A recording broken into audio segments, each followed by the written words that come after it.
गुरु ब्रह्मा गुरु विष्णु गुरुदेवो महेश्वरा गुरु साक्षात् परब्रह्मा तस्मै श्री गुरुवे नमः। आदो देवकी देव गर्भजननम गोपीग्रेवर्धनम माया पूतन जीवतापहरणम गोवर्धनोद्धारणम कंस छेदन कौरवादिहननम कुन्तीसुता पालनम। एतत् श्रीमद्भागवतं पुराणकथितं श्रीकृष्णलीलामृतं निगमकल्पतरोर्गलितं फलं सुखमुखाद्रव अमृतसंयुतं पिबत भागवतं रसमालया मुहरहो रसिका भूरि भावुका। भगवान श्री कृष्ण नारायण जी के चरण कमलों में नतमस्तक होकर के गुरु श्री वेद व्यास जी, गुरु श्री माधवाश्रम जी, गुरु श्री आदि गुरु शंकराचार्य जी, गुरु श्री पितृदेवी देवता, गुरु श्री नारद जी, गुरु श्री सुखदेव जी, गुरु श्री सुत जी के चरण कमलों में नतमस्तक होकर के मैं ये श्रीमद् भागवत महापुराण के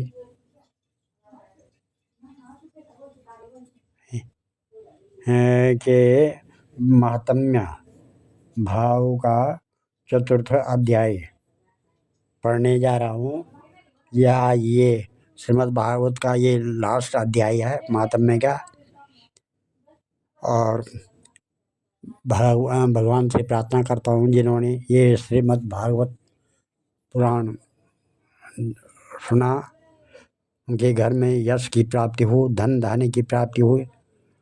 और कई लोगों ने मेरा चैनल सब्सक्राइब करके भी फिर अनसब्सक्राइब किया है, कई उनका भी भला हो, उनका भी अच्छा भला हो। ओम ऋषवाच साधुसूता चिरंजीव चिरमेवं प्रसादिना श्रीमद्भागवतमात्म्यं पूर्वं त्वन्मुखात् श्रुतं तत्स्वरूपं प्रमाणं च विधिं च श्रवणे बदा तद्वक्तुं लक्षणं श्रुतं श्रुत चापि बदाधुना।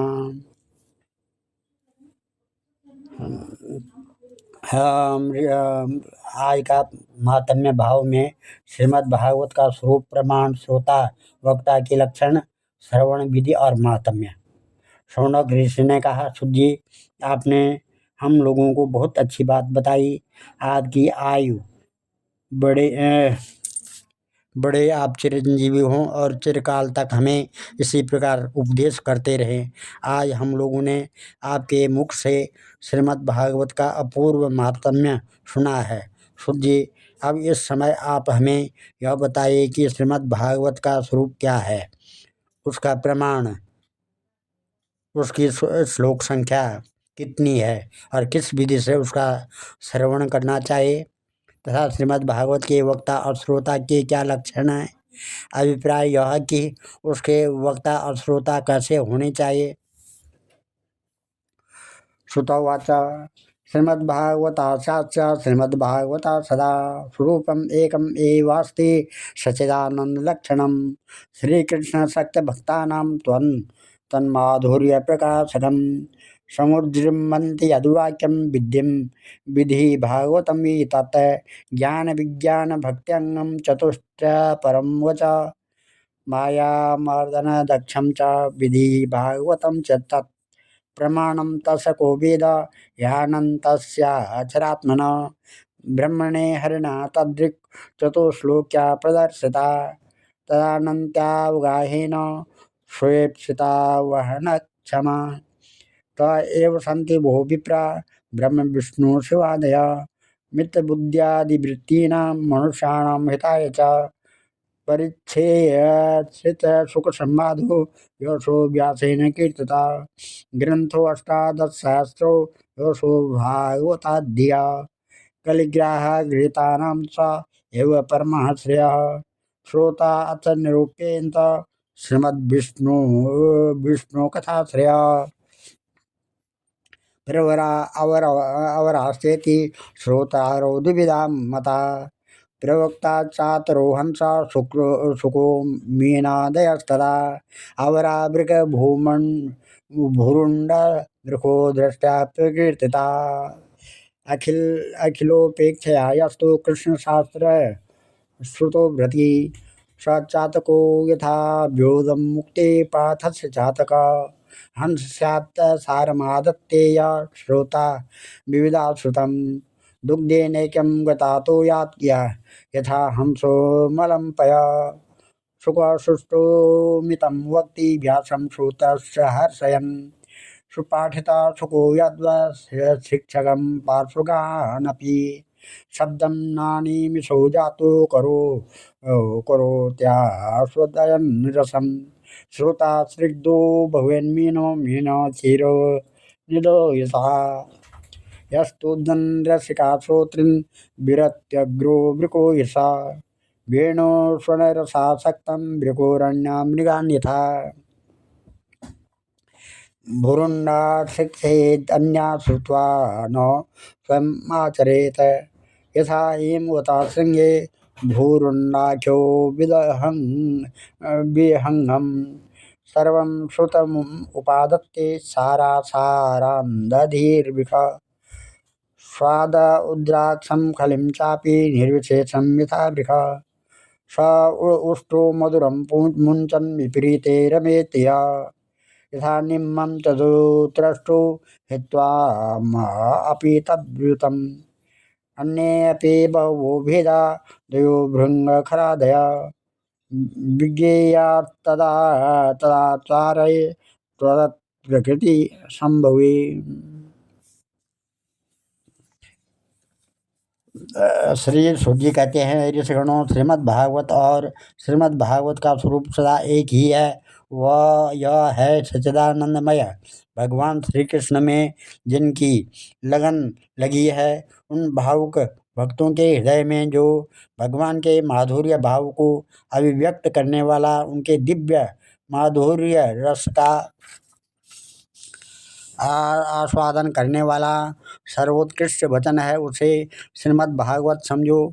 जो वाक्य ज्ञान विज्ञान भक्ति एवं इनके अंगभूत साधन चतुष्टय को प्रकाशित करने वाला है तथा जो माया का मर्दन करने में समर्थ है, उसे भी तुम श्रीमद् भागवत समझो।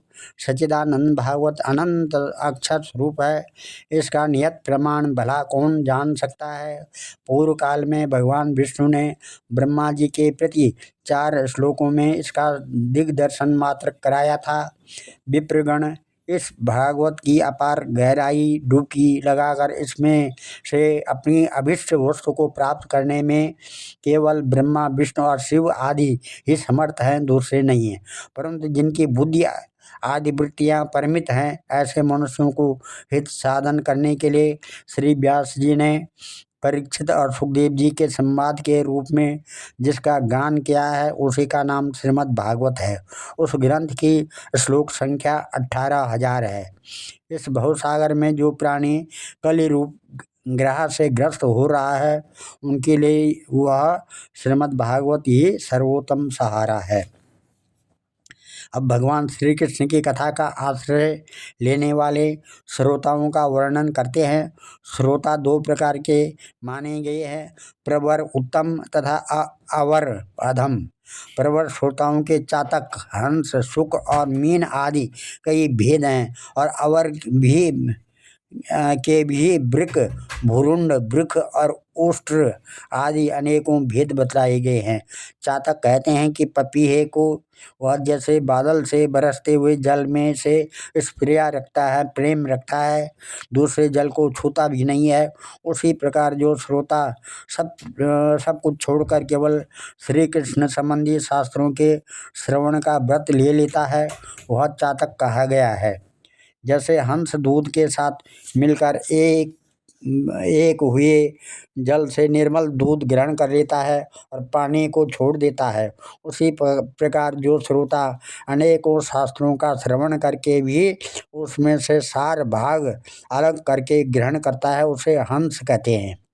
जिस प्रकार भली भांति पढ़ाया हुआ तोता अपनी मधुर वाणी से शिक्षक को तथा पास आने वाले दूसरे लोगों को भी प्रसन्न करता है। उसी प्रकार जो श्रोता कथावाचक व्यास के मुँह से उपदेश सुनकर उसे सुंदर और परिमित वाणी से में पुनः सुना देता है और व्यास एवं अन्य श्रोताओं को अत्यंत आनंदित करता है, वह सुख कहलाता है।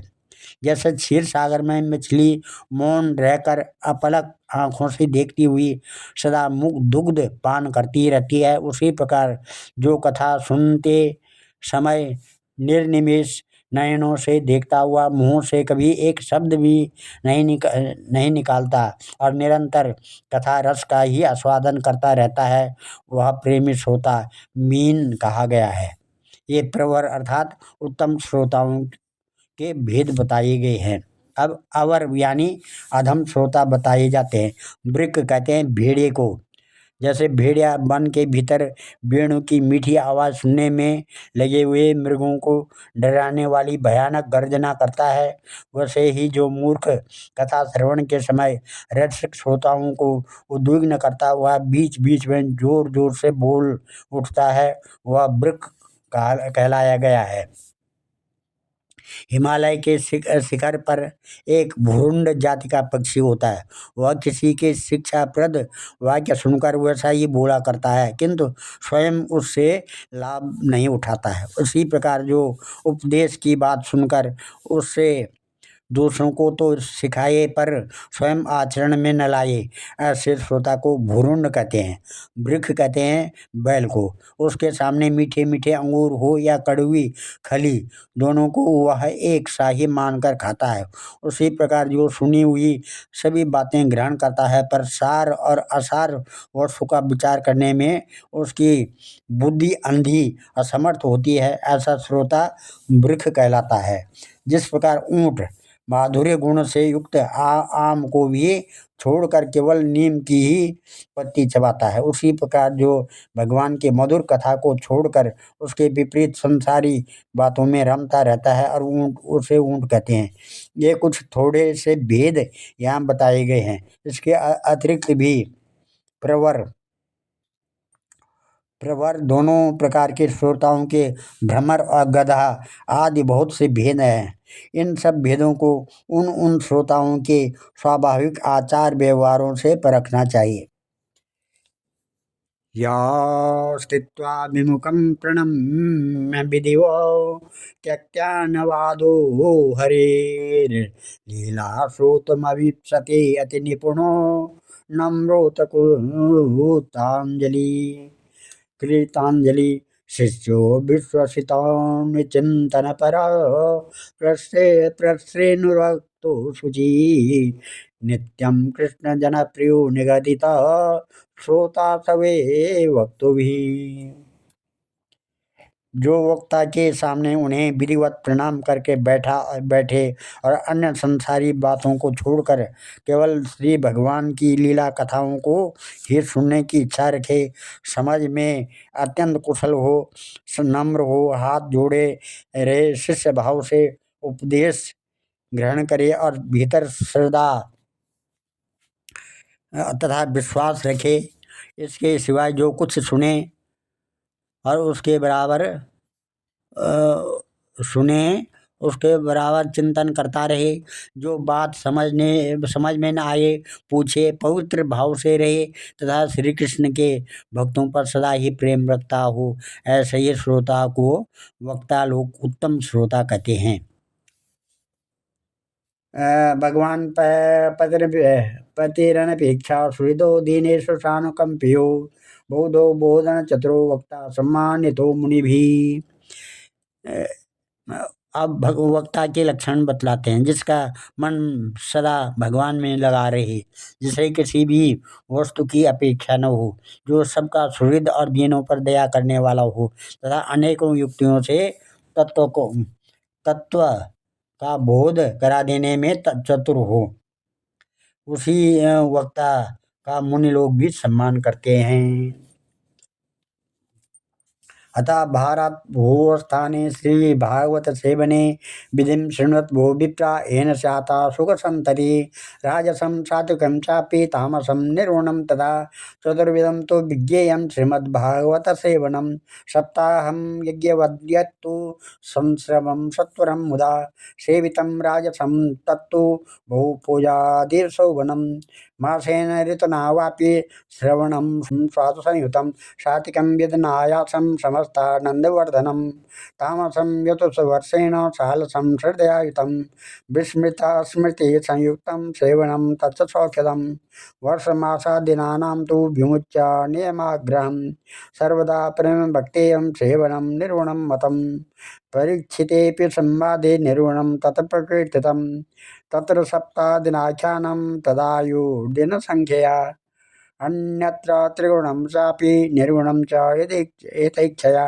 यथा कथचित् कर्तव्यं सेवनं भगवत्श्रुते ये श्रीकृष्णविहारैका भजनास्वादलोलुपा मुक्तावपि निराकारा शेषं भागवतं धनं येऽपि संसारसन्ताप निर्विण्णा मुक्तिकाङ्क्षिणा तेषां भवोखदं चेतत्कलो सेव्यं प्रयत्नता ये चापि विषया रामा संसारारिकसुखप्रिया तेषां तु कर्ममार्गेण या सिद्धिः साधुना कुलो सामर्थ्याधनविज्ञानं भावदन्त्या अत्यन्तदुर्लभा तस्मात्तैरपि संसेव्या श्रीमद्भागवती कथा धनं पुत्रार्थदाधारान् वाहनादि यशो गृहन् आशापत्नं च राज्यं च दद्याद् भागवती कथा यह लोके वरान् भुक्त्वा भोगान् वे मन स्थितान् श्रीभागवत संज्ञेन यासन्ते श्रीहरे पदम्। इस प्रकार से विप्रगण अब मैं भारतवर्ष की भूमि पर श्रीमद् भागवत कथा का सेवन करने के लिए जो आवश्यक विधि है उसे बतलाता हूँ। आप सुने। इस विधि के पालन से श्रोता की सुख परंपरा का विस्तार होता है। श्रीमद् भागवत का सेवन 4 प्रकार का है: सात्विक, राजस, तामस और निर्गुण, जिसमें यज्ञ की भांति तैयारी की गई हो। बहुत सी पूजा सामग्रियों के कारण जो अत्यंत शोभा संपन्न दिखाई दे रहा हो और बड़े ही परिश्रम से बहुत उतावली के साथ 7 दिनों में ही जिसकी समाप्ति की जाए, वह प्रसन्नतापूर्वक किया हुआ श्रीमद् भागवत का सेवन राजस है। 1 या 2 महीने में धीरे धीरे कथा के रस का स्वादन करते हुए बिना परिश्रम के जो श्रवण होता है वह पूर्ण आनंद को बढ़ाने वाला सात्विक सेवन कहलाता है। तामस सेवन वह है जो कभी भूल से छोड़ दिया जाए और याद आने पर फिर आरंभ कर दिया जाए। इस प्रकार 1 वर्ष तक आलस्य और अश्रद्धा के साथ चलाया जाए, वह तामस सेवन भी न करने की अपेक्षा अच्छा और सुख ही देने वाला है। जब वर्ष, महीना और दिनों के नियम का आग्रह छोड़कर सदा ही प्रेम और भक्ति के साथ श्रवण किया जाए, तब वह सेवन निर्गुण माना गया है। राजा परीक्षित और सुखदेव के संवाद में भी जो भागवत का सेवन हुआ था वह निर्गुण ही बताया गया है। उसमें जो 7 दिनों की बात आती है वह राजा की आय के बचे हुए दिनों की संख्या के अनुसार है, सप्ताह कथा का नियम करने के लिए नहीं। भारतवर्ष के अतिरिक्त अन्य स्थानों में भी त्रिगुण, सात्विक, राजस और तामस अथवा निर्गुण सेवन अपनी रुचि के अनुसार करना चाहिए। तात्पर्य यह है कि जब जिस किसी प्रकार भी हो सके श्रीमद् भागवत का सेवन करना, श्रवण करना ही चाहिए। जो केवल श्री कृष्ण की लीलाओं के ही श्रवण, कीर्तन एवं रसास्वादन के लिए लालयित रहते हैं और मोक्ष की भी इच्छा नहीं रखते, उनको तो श्रीमद् भागवत ही धन है। तथा जो संसार के दुखों से घबरा कर अपनी मुक्ति चाहते हैं, उनके लिए भी यही इस भवरोग की औषधि है। अतः इस कलिकाल में इसका प्रयत्नपूर्वक सेवन करना चाहिए। इसके अतिरिक्त जो लोग विषयों में ही रमण करने वाले हैं, सांसारिक सुखों की ही जिन्हें सदा चाह रहती है, उनके लिए भी अब इस कलयुग में सामर्थ्य और धन और विधि विधान का ज्ञान न होने के कारण कर्म मार्ग, यज्ञ आदि से मिलने वाली सिद्धि अत्यंत दुर्लभ हो गई है। ऐसी दशा में उन्हें भी सब प्रकार से अब इस भागवत कथा का ही सेवन करना चाहिए। यह श्रीमद् भागवत की कथा धन, पुत्र, स्त्री, हाथी, घोड़े आदि वाहन, यश, मकान और निष्कंटक राज्य भी दे सकती है। सकाम भाव से भागवत का सहारा लेने वाले मनुष्य इस संसार में मनोवांछित उत्तम भोगों को भोग कर अंत में श्रीमद् भागवत के ही संग से श्री हरि के परम धाम को प्राप्त हो जाते हैं।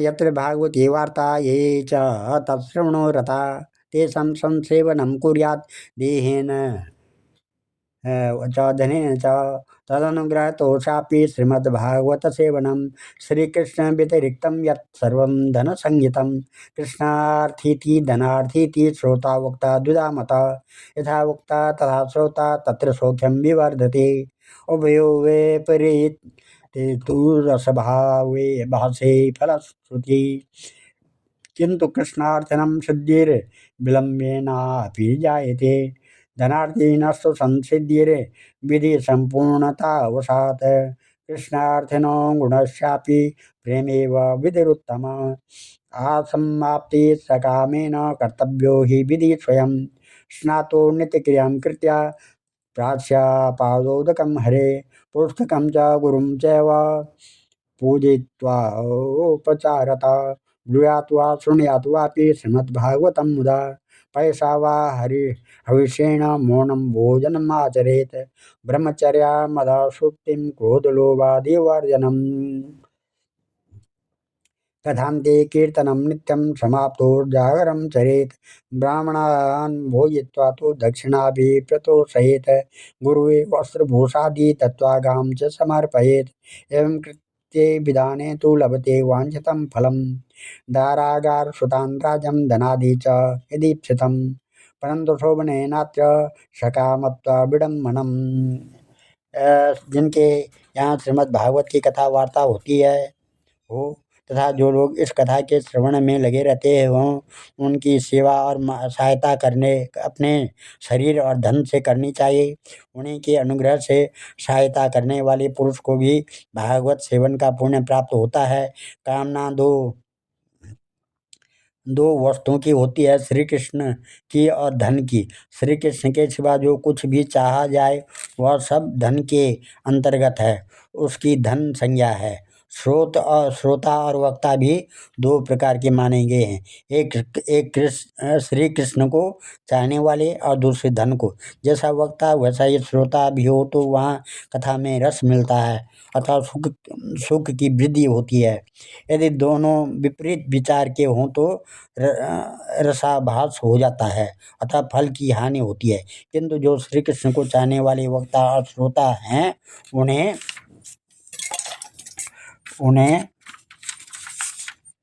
विलम्ब होने पर भी सिद्धि अवश्य मिलती है, पर धनार्थी को तो तभी सिद्धि मिलती है जब उनके अनुष्ठान का विधि विधान पूर्वक उत्तर जाए। श्री कृष्ण की चाह रखने वाला सर्वथा गुणहीन और उसकी विधि में कुछ कमी रह जाए तो भी यदि उसके हृदय में प्रेम है तो वही उसके लिए सर्वोत्तम विधि है। सकाम पुरुष को कथा की समाप्ति के दिन तक स्वयं सावधानी के साथ सभी विधियों का पालन करना चाहिए। भागवत कथा के श्रोता और वक्ता दोनों ही पालन करने योग्य विधि यह है, प्रतिदिन प्रातःकाल स्नान करके अपना नित्य कर्म पूरा कर लें, फिर भगवान का चरणामृत पीकर पूजा के समान से श्रीमद् भागवत की पुस्तक और गुरुदेव व्यास का पूजन करें। इसके पश्चात अत्यंत प्रसन्नतापूर्वक श्रीमद् भागवत की कथा स्वयं कहे अथवा सुने, दूध या खीर का मौन भोजन करे, नित्य ब्रह्मचर्य का पालन और भूमि पर शयन करे, क्रोध और लोभ आदि का त्याग दिए, प्रतिदिन कथा के अंत में कीर्तन करे और कथा समाप्ति के दिन रात्रि में जागरण करे। समाप्त होने पर ब्राह्मणों को भोजन कराकर उन्हें दक्षिणा से संतुष्ट करे। कथावाचक गुरु को वस्त्र आभूषण आदि देकर गो भी अर्पण करे। इस प्रकार विधि विधान पूर्ण करने पर मनुष्य को स्त्री घर पुत्र राजा और धन आदि जो उसे अभिष्ट प्राप्त हो वह सब मनोवांछित फल प्राप्त होता है। परंतु सकाम भाव से बहुत बड़ी विडम्बना है और श्रीमद् भागवत की कथा में शोभा नहीं देता। श्री कृष्ण प्राप्त करम शाश्वत प्रेमानंद फलप्रदम श्रीमद्भागवतम शास्त्रम कोलोकिरेण भाषितम। श्री सुखदेव जी के मुख से कहा हुआ यह श्रीमद् भागवत शास्त्र तो कलयुग में साक्षात श्री कृष्ण की प्राप्ति कराने वाला और नित्य प्रेमानंद रूप फल प्रदान कराने वाला है। ओम श्रीमद्भागवतम हरि ओम तत्सत।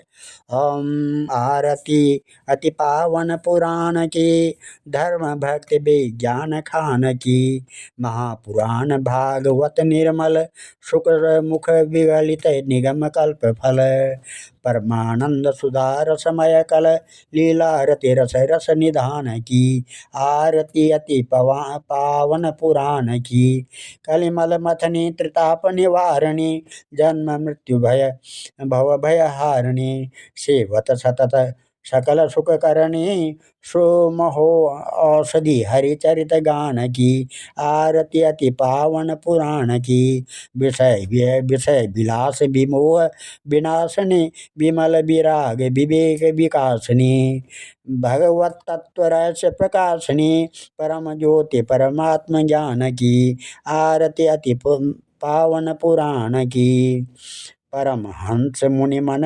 उल्लासनी रसिक हृदय रस रास विलासनी भुक्ति मुक्ति रति प्रेम सुदासनी कथा अकिंचन प्रिय सुजान की आरती अति परम पुराण अति पावन पुराण की हरि ओम तत्सत हरि ओम तत्सत। वराह पीडम नटवरवपु कर्णयो कर्णिकारं बिभ्रतवास कनककपिशं वैजयन्तीं माला रन्ध्राण वेणु रदरसुदया पूरयन् गोपवृन्दे बृन्दारण्यं स्वपदरमणं प्राविशत् गीतकीर्ते कृष्णातीरे कोकिलाकेन कीरे गुञ्जापुञ्जे देवपुष्पादिगुञ्जे कम्बुग्रीवो क्षिप्तबाहु चलन्तो राधाकृष्णो मङ्गलं मे भवेतां। सर्वे भवन्तु सुखिनः सर्वे सन्तु निरामया सर्वे भद्राणि पश्यन्तु मा कश्चित् दुःखभाग् भवेत्। धन्यवाद।